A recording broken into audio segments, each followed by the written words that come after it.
un juriste et il est formé dans nos écoles ici. Ça ne fait pas une bonne publicité.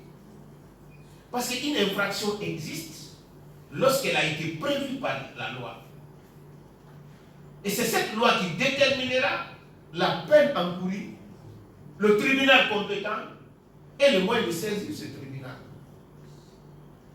Avec tout le bruit là, j'ai posé cette question jusqu'à présent.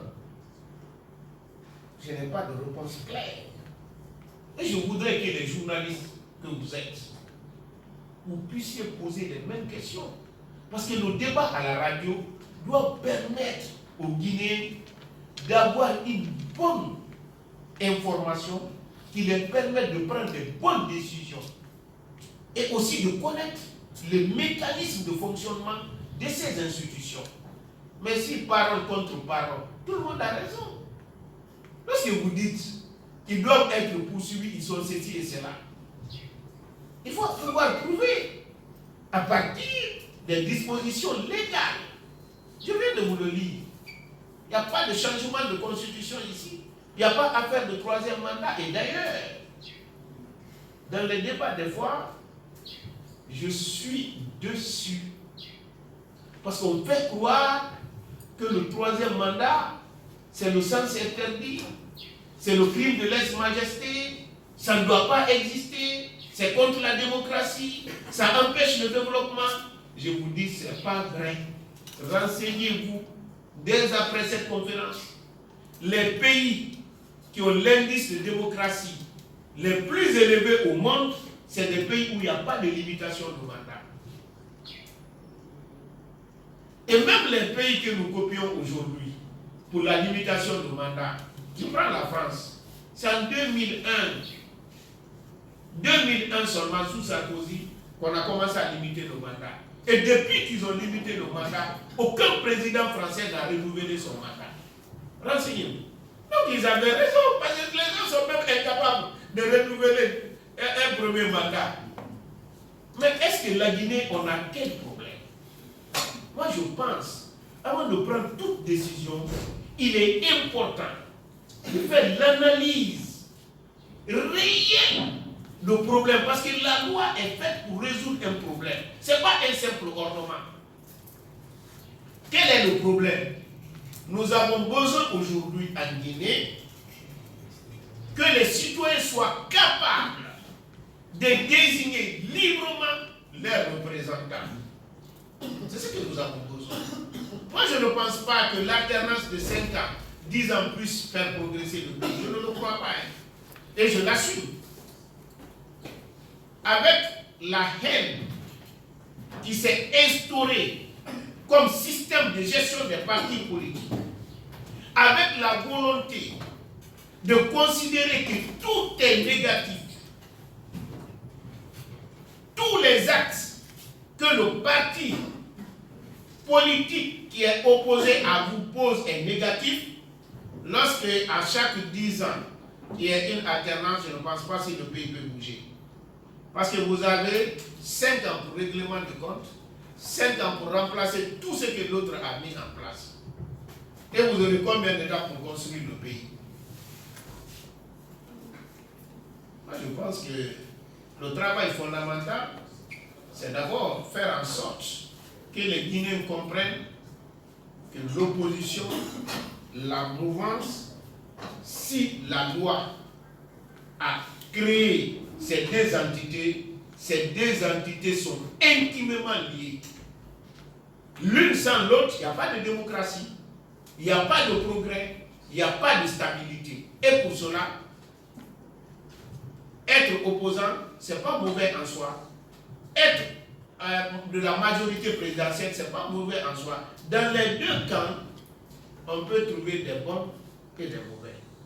C'est pourquoi je reviens à cette charte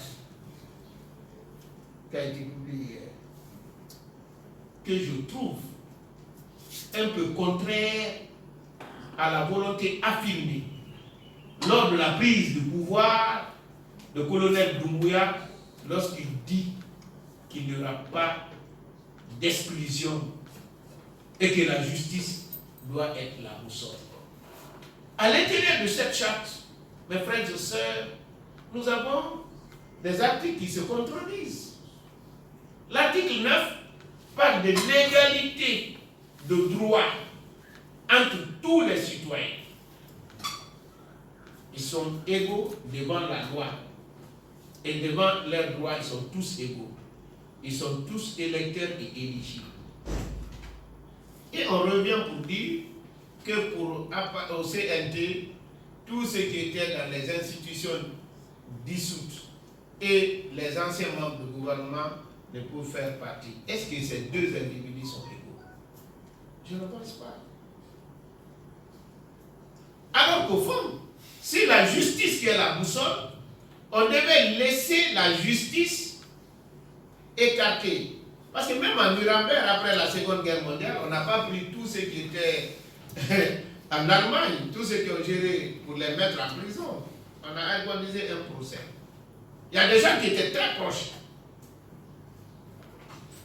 de Adolf Hitler, qui sont devenus même héros après. Pour vous dire qu'on peut être proche d'un dictateur et être un bon. Je parle de Joseph Kester, son médecin masseur. Il a sauvé beaucoup de personnes, peut-être avec lui, son médecin personnel. Mais prendre tout le monde comme ça, mettre dans le même panier, vous pensez que c'est normal? Je prends un petit exemple. Mon petit frère Topaja, il est jeune. Il n'a jamais travaillé dans l'administration. Il est élu député il n'y a pas 2 ans. Le simple fait de participer à une élection où le principal opposant n'a pas participé à l'élection, on dit que ceux qui sont députés là, et ils ne peuvent pas faire partie.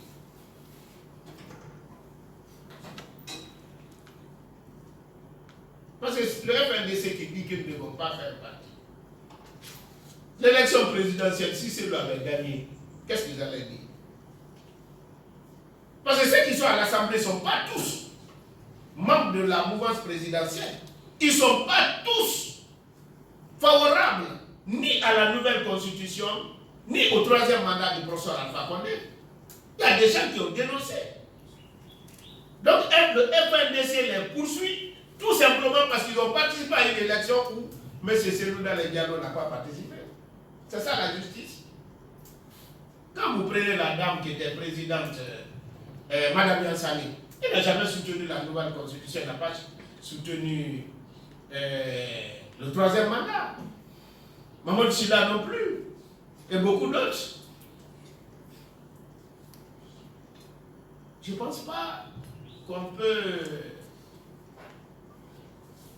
utiliser ça pour réconcilier. C'est pourquoi moi je vous dis en tant que journaliste, vous êtes libre d'avoir votre opinion. Aucun homme de tête, on le dit, mais c'est un mythe. Ce n'est pas la réalité. Chaque personne a une préférence. Mais quand il s'agit de traiter de l'information, faites en sorte que ce que vous traitez, vous soyez sur ce plan impartiaux. Vous savez, quand on lutte pour la justice, on pense qu'on aide les autres, mais on s'aide soi-même. Aujourd'hui, c'est les autres, mais demain, ça peut être vous. Faites en sorte que pendant cette transition, que nous puissions aider les militaires à ce que toute décision qu'ils doivent prendre, qu'il y ait une base légale.